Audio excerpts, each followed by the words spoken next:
আমার আরেকটা এক্সাম দিনে মিনি ব্লগে সবাইকে ওয়েলকাম জানাচ্ছি। হ্যালো, আমি হাফসা এন্ড ওয়েলকাম করছি আমার ছোট্ট মিনি ব্লগে। কি অবস্থা সবার? তো পরীক্ষা যেহেতু আছে তাই রাত্রেবেলাতে রুটিন দেখে পড়তে বসেছিলাম। 23 তারিখে আমার ছিল সমাজবিজ্ঞান পরীক্ষা, তো এই যে পড়তে বসে গিয়েছি আর রুটিনটা একদম আমার খাটের সামনে টাঙিয়ে রেখেছি সুন্দরভাবে। আর পড়তে বসলে আমার মাথায় কি যে ভূত চাপে, এই শাড়ি পরতে ইচ্ছে করে, এই আবার মেহেদি দিতে ইচ্ছে করে। তো আজকে দিয়েছিলাম আবার মেহেদি, এরপর তো চা খেলাম আর এদিকে লিও দুষ্টামি করছিল। সকালবেলাতে উঠে সুন্দর একটা ওয়েদার ছিল, এরপর আমি আমার সবগুলো গাছে পানি দিয়ে দিলাম। এরপর এখানে পাখিদের খাবার দিচ্ছিলাম। আমার এই বেলকনিটাতে অনেক পাখির আনাগোনা থাকে, তো আজকে দেখলাম পাশে কাক বসেছিল। খাবার দেওয়ার পরপরই কাক চলে আসে খাবার খেতে।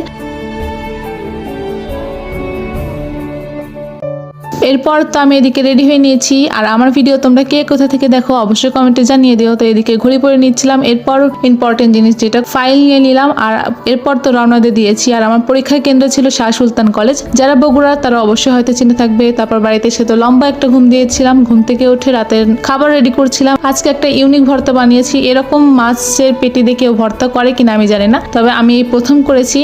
তো সবকিছু দিয়ে ভর্তা বানিয়ে নিলাম। আর আজকে ভিডিও এই পর্যন্তই। চলো দেখা হবে নেক্সট কোনো ভিডিওতে। আল্লাহ হাফেজ।